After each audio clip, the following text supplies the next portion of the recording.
अस्सलाम वालेकुम व्यूअर्स, मैं हूं समीना पाशा। उम्मीद है आप लोग खैरियत से होंगे। व्यूअर्स, कुछ अहम खबरें और अपडेट्स लेकर इस व्लॉग में आपके सामने हाजिर हैं जनाब। बहुत ही तूफ़ानी, बड़ी ही ज़बरदस्त और तहलका खेज़ किस्म की पेशरफ्त जिसके ऊपर आज सारा दिन सबकी नज़रें, और वो था नैब तरामीम केस, जिसमें इमरान खान साहब को एक दफ़ा फिर से अपीयर होना था। और एक दफ़ा फिर इस बात का इंतज़ार ज़रूर था कि शायद इस दफ़ा लाइव टेलीकास्ट हो जाए और इमरान खान साहब को लोग बोलता सुन सकें, बराह रास्त देख सकें। लेकिन इस दफ़ा इंतज़ार थोड़ा कम था, और उसकी वजह ये थी कि इस बात का अंदाज़ा था लोगों को कि अब भी इमरान खान को नहीं दिखाया जाएगा। तो सब लोग इस बात के लिए भी मेंटली प्रिपेयर थे कि इमरान खान को बहरहाल लाइव दिखाना ये लोग अफोर्ड नहीं कर सकते। बुज़दिल लोग हैं, डरपोक हैं और डर ऐसे में हैं और शिकस्त खुर्दा हैं। तो लिहाजा बेहतर ये है कि अगर आप इतना ऊंचा नहीं हो सकते तो किसी दूसरे को ही छुपा दो। ये बिल्कुल उसी तरह की बात है कि आप अगर ख़ुद आपके चेहरे रोशन नहीं हैं तो जिसका रोशन हो चेहरा उसके चेहरे को ही छुपा दो। तो कुछ ऐसी ही सूरत हाल जो है वो हमें नैब तरामीम केस में इमरान खान साहब को छुपाने से ऐसा लगता है कि जैसे सब पता नहीं किस बात के लिए खौफज़दा है। बहरहाल क्या हुआ आज इस मामले पर अतर मिनल्ला साहब ने भी बड़ी इंपॉर्टेंट ऑब्जर्वेशंस दी और फिर बेंच उठ के चला गया। सारी तफसील आपको बताते हैं, और इसके साथ साथ आज फॉर्मेशन कमांडर्स कॉन्फ्रेंस भी हुई है, उसका भी एक एलामिया आया, उस पर भी बात करते हैं। खबरें तो वैसे और भी बहुत सारी हैं, लेकिन अगर वक्त मिला तो इन पे बात करेंगे। फिलहाल इन दो चीज़ों के ऊपर ज़्यादा फोकस करेंगे। आपसे रिक्वेस्ट है कि चैनल को सब्सक्राइब कर लें अगर अभी तक सब्सक्राइब नहीं किया। तो सबसे पहले जी हो जाए ज़रा सुप्रीम कोर्ट का हाल अहवाल। 5 रुकनी बेंच ने नैब तरामीम केस को, जहां पे इमरान खान साहब ने इनको चैलेंज किया है, आज समाअत करना थी। और जैसे ही बेंच आके बैठा, इमरान खान साहब वीडियो लिंक पर मौजूद थे, उनके लिए अरेंजमेंट किया गया था। आज वहां पर मौजूद रिपोर्टर्स के मुताबिक उन्होंने डार्क ब्लू, रॉयल ब्लू जो खिलता हुआ नीला कलर है, सही नीला कलर, उसकी शर्ट पहन रखी थी। ये टी शर्ट नहीं है, ये ड्रेस शर्ट थी, जैसे कि बटन्स वाली एक प्रॉपर फॉर्मल शर्ट होती है, और इसके साथ शायद जीन्स उन्होंने पहन रखी हो। बहरहाल नीली शर्ट में वो मलबूस थे। और रिपोर्टर्स आज ये कह रहे हैं कि जनाब आज अगर आप देख लेते उन्हें तो फिर बस बाकी सब कुछ भूल जाते। कोई कह रहा है कि जी तबाही हो जाती, कोई कह रहा है उधम मच जाता, कोई कह रहा है बाकी सब कुछ आप भूल जाते। तो हर कोई अपने अंदाज में आके डिस्क्रिप्शन कर रहा है। मुझे वो गज़ल याद आ रही थी नज़म के, कल 14वीं की रात थी, शब भर रहा चर्चा तेरा। अब जिस अंदाज से डिस्क्रिप्शंस हो रही हैं ना, लोग ज़ाहिर है हर कोई अपने अपने अंदाज में उसको बता रहा है, और उससे वो बात जो है उसकी शिद्दत में और इजाफा हो रहा है। तो मैं ये सोच रही थी कि जो तस्वीर छुपाने वाले हैं अब बेचारे सोच रहे होंगे, इससे तो बेहतर था कि तस्वीर जाने ही देते, एक आध तस्वीर लीक कर देते ताकि लोग खुद ही देख लेते, और जो ये रिपोर्टर्स हैं उनको इतनी डिस्क्रिप्शन फिर देने की ज़रूरत ना पेश आती हो। फिर ज़ाहिर है बहुत सारे लोग बड़ा एग्जैजरेट करके भी चीज़ों को बताते हैं, तो फिर उस जिसकी जो समझ में आता है फिर वो कहता है। तो कुछ ऐसी ही सूरत हाल है, हर कोई अब डिस्क्राइब कर रहा है अपने अपने अल्फाज में, और बड़ा ही मज़ेदार सबका जो है ना एक डिस्क्रिप्शन का अंदाज़ नज़र आ रहा था मुझे। तो इमरान खान साहब बकौल मुख्तलिफ रिपोर्टर्स के जो वहाँ मौजूद थे, जिन्होंने देखा कि पहले से ज़्यादा फ्रेश, तवाना, एनर्जेटिक, और पहले से बहुत ज़्यादा उनके चेहरे पर रौनक नज़र आ रही थी। अच्छा, अब मुझे ये भी लग रहा है कि चूँकि पिछली तस्वीर के बाद जो इम्पैक्ट गया था, नईम हैदर पंजोता साहब बताते हैं कि उन्होंने इमरान खान साहब को इसके बारे में बताया भी कि जी लोग किस तरह उनकी तस्वीर के ऊपर एक बस जैसे दीवानगी का इजहार करते रहे, और जिस तरह से उसके ऊपर एक रिस्पॉन्स आया। तो मेरा ख्याल है खान साहब के माइंड में भी कहीं ना कहीं ये होगा कि अच्छा जी, लोग जो है वो इस चीज़ को अगर देख के एक जज्बा उनके अंदर आता है कि उनका लीडर फ्रेश है, ताकत में है, गिड़गिड़ा नहीं रहा, परेशान नहीं है, तो वो भी अपने अंदर वही तवानाई महसूस करते हैं। तो मेरा ख्याल है खान साहब ने डेलिब्रेटली आज अपनी ड्रेसिंग वगैरह काफ़ी इस तरह की होगी कि जिससे एक पॉजिटिव मैसेज जो है वो जाए। ये मेरा अपना एक एनालिसिस है। बहरहाल आज तो फ़िलहाल तक तो कोई तस्वीर भी सामने नहीं आई, बाद में कोई आ जाए तो कह नहीं सकते। लेकिन जो डिस्क्रिप्शन इमरान रियाज खान दे रहे हैं, सिद्दीक जान दे रहे हैं, जो और रिपोर्टर्स वहाँ पर मौजूद हैं, तो वो तो यही बताते हैं कि जनाब आज तक कम कुछ चुकिया ही होया सी फुल। तो बहरहाल आगे इमरान खान साहब की मौजूदगी के बाद यहाँ पर सबसे पहले जो खैबर पख्तूनख्वा की तरफ से एक रिपोर्ट, बल्कि एक दरख्वास्त दायर की गई थी कि जनाब इस सारी कार्रवाई को लाइव टेलीकास्ट किया जाए। तो इसके ऊपर एक दफ़ा फिर से चीफ जस्टिस साहब ने उन्हें कह दिया कि आप जाके बैठ जाएं। लेकिन फिर अतर मिनल्ला साहब ने मुदाखलत की और उन्होंने कहा कि ये एक अवामी मफाद का जो है केस है, लिहाजा इसमें लाइव टेलीकास्ट होनी चाहिए। तो इसके ऊपर चीफ जस्टिस ने कहा कि ये तो कोई अवामी मफाद का केस नहीं है। अच्छा, अब ये बड़ा एक दिलचस्प अमर भी है और एक तरह से अपनी ही उनकी राय की नफ़ी भी है, क्योंकि इससे पहले आप जब पहली समाअत देखें नैब तरामीम की, तो उसमें ये जो सारी समाअत थी लाइव दिखाई गई थी। तो भाई अगर आप आज ये कह रहे हैं कि ये अवामी मफाद का केस नहीं है, तो क्या उस वक्त ये अवामी मफाद का केस था? तो उस वक्त आपने फिर उसको क्यों लाइव दिखाया? पहली चीज़ तो ये है। दूसरी बात इसमें ये है कि अगर ऐसी ही बात थी तो अब चूँकि बाकायदा एक दरख्वास्त आ गई है, तो होना तो ये चाहिए था कि इस दरख्वास्त के ऊपर आप दरख्वास्त गुजार के उसके वकील के मौक़िफ़ सुनते, और जो अगर इसको अपोज़ करता तो उसके ऊपर भी आप मौक़िफ़ सुनते और फिर फ़ैसला करते। लेकिन ये पहली दफ़ा ऐसा हुआ कि कोई दरख्वास्त आई है, उसके ऊपर किसी को सुना ही नहीं गया और जज साहब ने अपने तौर पर ही फ़ैसला कर दिया। बहरहाल मंदोखेल साहब ने भी इस मौके के ऊपर अतर मिनल्ला साहब का साथ दिया और कहा कि लाइव टेलीकास्ट जब पहले भी होती रही है तो फिर होनी चाहिए। इसके ऊपर फिर चीफ जस्टिस साहब जैसे कुछ बुरा सा मान गए और फिर उन्होंने कहा कि हम इसके ऊपर मुशावरत कर लेते हैं। फिर बेंच उठ के चला गया और उन्होंने अंदर जाके चैम्बर में मुशावरत की। मुशावरत के बाद जो आधे घंटे का वक्फा लिया गया था वो थोड़ा सा तकरीबन 1 घंटे का हो गया। खैर ये लोग जब वापस आए तो पता ये चला कि जनाब इस दरख्वास्त को मुस्तरद कर दिया गया 4-1 के तनासुब से। सिर्फ जस्टिस अतर मिनल्ला साहब इस बात के हामी थे कि लाइव कवरेज होनी चाहिए, जबकि बाकी चारों जज साहिबान जिसमें justice Aminuddin, justice Akhtar Afghan, justice Qazi Faez Isa और जस्टिस जमाल मंदोखेल साहब शामिल हैं, इन सब ने फिर इस बात के ही हक में दलाइल तस्लीम कर लिए। दलाइल तो कराए नहीं, मतलब इस बात की उन्होंने हिमायत की कि लाइव टेलीकास्ट नहीं होनी चाहिए। तो बहरहाल इस तरह से ये तय हो गया कि जी ये जो केस है इसको इमरान खान की मौजूदगी की वजह से दिखाया नहीं जाएगा। अब ये इट्सेल्फ एक बड़ी अजीब व गरीब बात है कि एक पूरी रियासत जेल में बैठे हुए एक शख्स की एक तस्वीर से या उसकी लाइव टेलीकास्ट से क्यों इतनी खौफजदा है, और आप अंदाज़ा लगाएं कि अपनी ही कही हुई बातों से आपको फिरना पड़ जाता है, मुकरना पड़ जाता है, क्योंकि आप सिर्फ इमरान खान को लाइव नहीं दिखाना चाहते। तो ये एक अजीब व गरीब सी सिचुएशन है और इसके ऊपर आप, बल्कि मैं समझती हूँ अगर दिखा देते तो ये जो एक हवा सा बना के आप लोगों ने खुद ही रख दिया है कि हो देखने नहीं देना देखने, तो वो खुद ही आहिस्ता आहिस्ता ख़त्म होता चला जाए। नॉर्मलाइज करें इस बात को, आखिर कब तक आप छुपा सकते हैं? अल्टीमेटली तो आपको सामने भी उन्हें आना है बाहर। जितना आप इस लोगों की इश्तिहा को बढ़ाएंगे उतना उनमें ज़्यादा क्यूरोसिटी भी बढ़ेगी। तो इसको नॉर्मलाइज करें, लेकिन बजाय इसके कि इसको नॉर्मलाइज किया जाए, हम ये देख रहे हैं कि और ज़्यादा पर्दों में छुपाने की वजह से लोगों की जो तजस्सुस है उसको बढ़ाया चला जा रहे हैं। खैर जनाब, आगे फिर जब कार्रवाई का आगाज़ हुआ तो इस पर जस्टिस जमाल मंदोखेल साहब ने अटॉर्नी जनरल को मुखातिब करते हुए इस बात के ऊपर अपना एहतजाज रिकॉर्ड कराया कि जो शहबाज शरीफ साहब ने 2 दिन पहले एक जो 28 मई वाली उनकी तकरीब थी उसमें ये रिमार्क्स दिए थे कि जनाब जजेस में काली भेड़ें मौजूद हैं जो कि इमरान खान को रिलीफ देने के लिए, ज़मानतें देने के लिए दिन रात मुशावरतें करते फिर रहे हैं।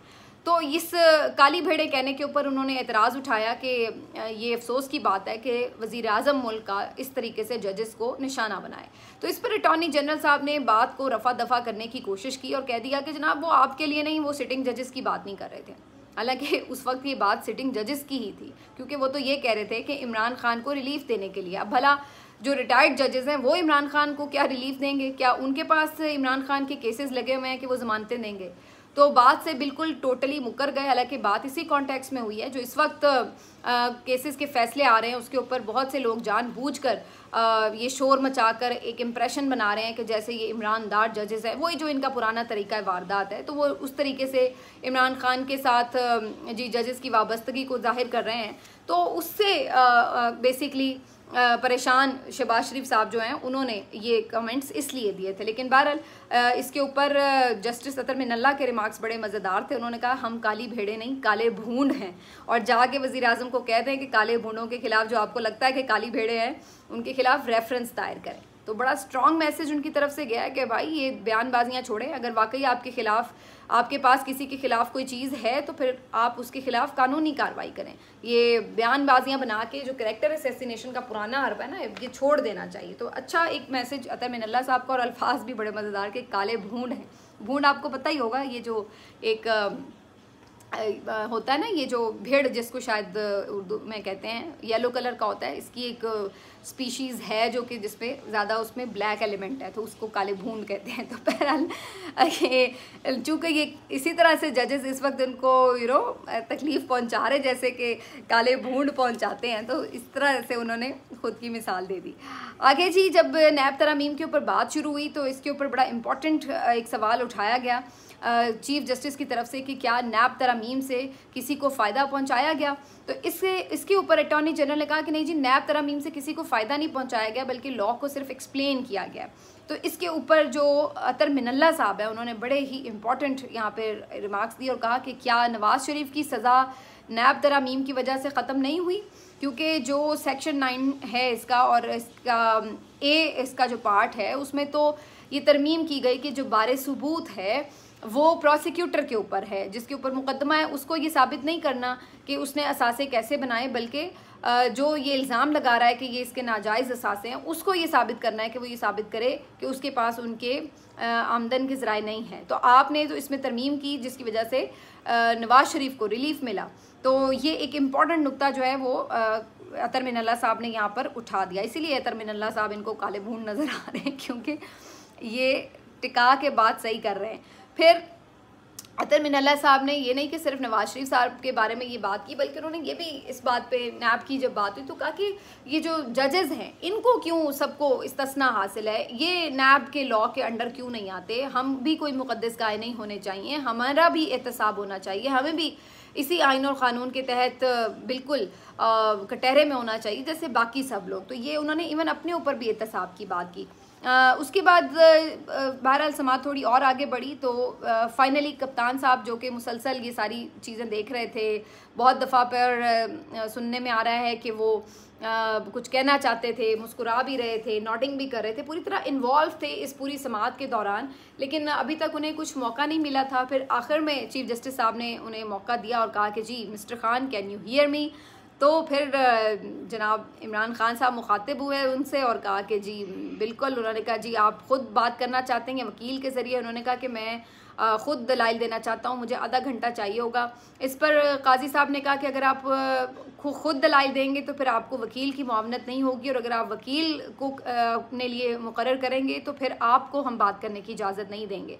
तो इस पर फिर खान साहब ने बात शुरू की और उन्होंने कहा कि चीफ जस्टिस काजी फ़ायज़ ईसा साहब आपसे मैं कुछ गुजारिश करना चाहता हूँ कि आपकी अदालत में 3-4 बड़े अहम मुकदमात हैं, उनको आप जल्दी फ़िक्स करें समात के लिए।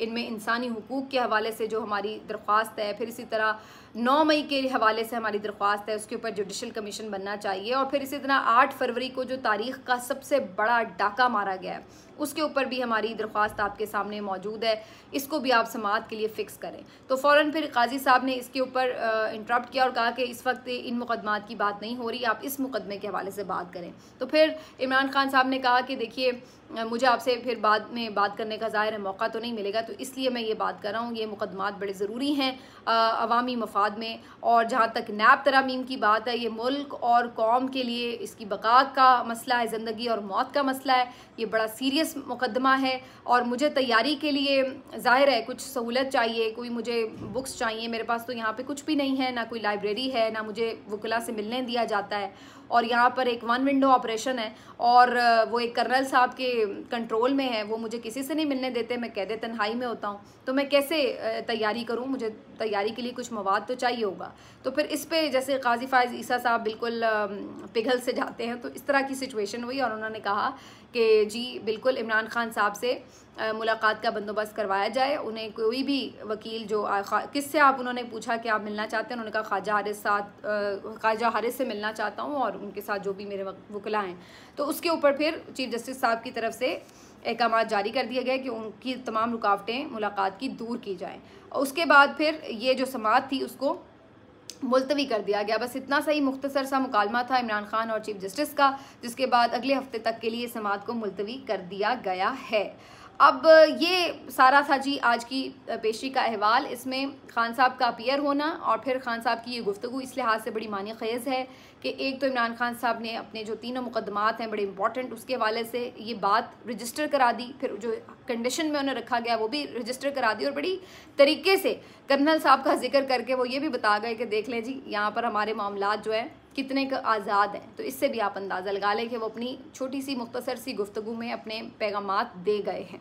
दूसरा, इमरान खान साहब जो हैं वो अब लग रहा है कि इस केस को खुद ही आगे जो है दलाइल देना चाह रहे हैं। तो इस हवाले से जो उनकी वकला के साथ मुलाकातों का इशू है वो भी अब आगे चल के थोड़ा सा, चूँकि अब सुप्रीम कोर्ट का ऑर्डर है तो इसके ऊपर ज़ाहिर है बात होगी ज़्यादा सीरियसली।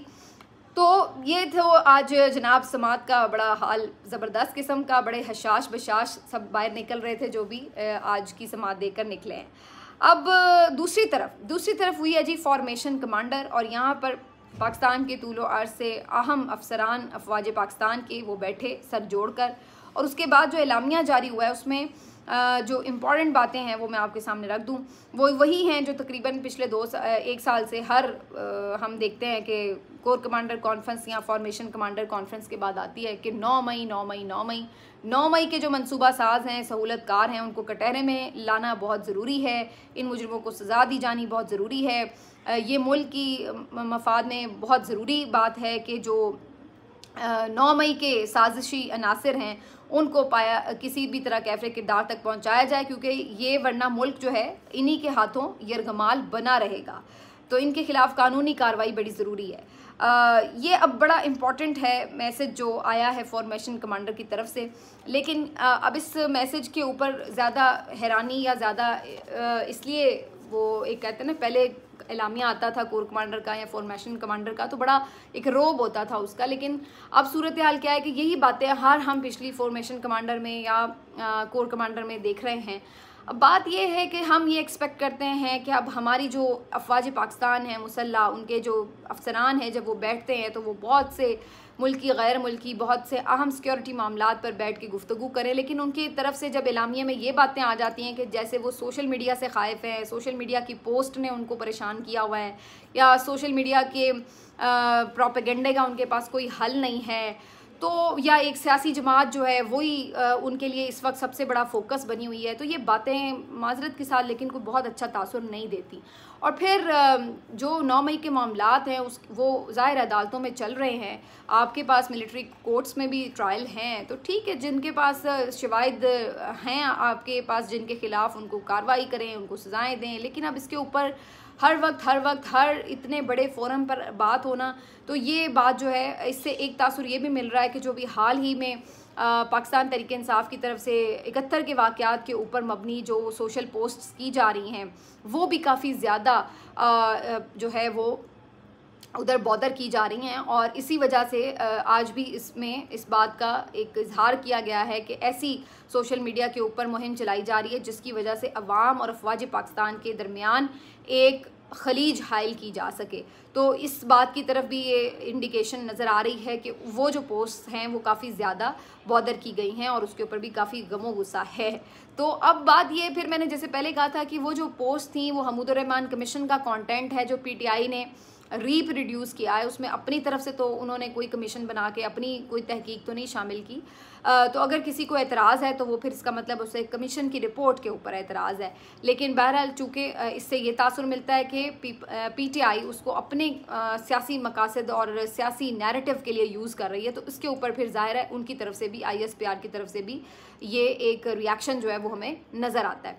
लेकिन अब आगे जिस तरह से चीज़ें बढ़ रही हैं, मेरा ख्याल है इस चीज़ से अब थोड़ा सा आगे निकल कर वही बात है जो सब कह रहे हैं कि इससे अपने आप को हटाना पड़ेगा 9 मई के मामले से। थोड़ा सा जहाँ पे कार्रवाई होनी है वो ज़रूर होनी चाहिए, लेकिन फिर सवाल वही आ जाते हैं कि भी कोर कमांडर हाउस भी आपका था, GHQ भी आपका था, CCTV फुटेज भी यकीनन हम समझते हैं आपके पास ही है, और वो बार बार पीटीआई ये कहती है कि इस पर जुडिशल कमीशन बनाएं, CCTV फुटेज लेके आएँ, हर चीज़ सामने आ जाएगी। और जितने ये लोग अगर वाकई इसमें इन्वॉल्व हैं, लीडरशिप तक इन्वॉल्व है, तो वो खुद ही एक्सपोज हो जाएंगे। लेकिन ये एक अजीब बात है कि जो जिनके ऊपर इल्ज़ाम है वो तो चीख चीख कर कह रहे हैं। आज भी इमरान खान साहब ने 9 मई की बात की है वहाँ पर सुप्रीम कोर्ट में, तो वो तो चीख चीख के कह रहे हैं कि लाओ बनाओ कमीशन, करो हमें कटहरे में खड़ा। लेकिन आप लोग कटहरे में खड़ा भी नहीं कर रहे, लेकिन एक मुसलसल इल्ज़ामात भी जो है वो जारी सारी है। तो ये एक इस तरह की सिचुएशन में आके इस वक्त मुल्क जो है वो फंसा हुआ है। बहरहाल जी बहुत सारी आम और ख़बरें थी, लेकिन अब वो अगले वीडियो में आपके साथ डिस्कस करेंगे। अभी के लिए इतना ही, अपना ख्याल रखिए, अल्लाह हाफ़िज़।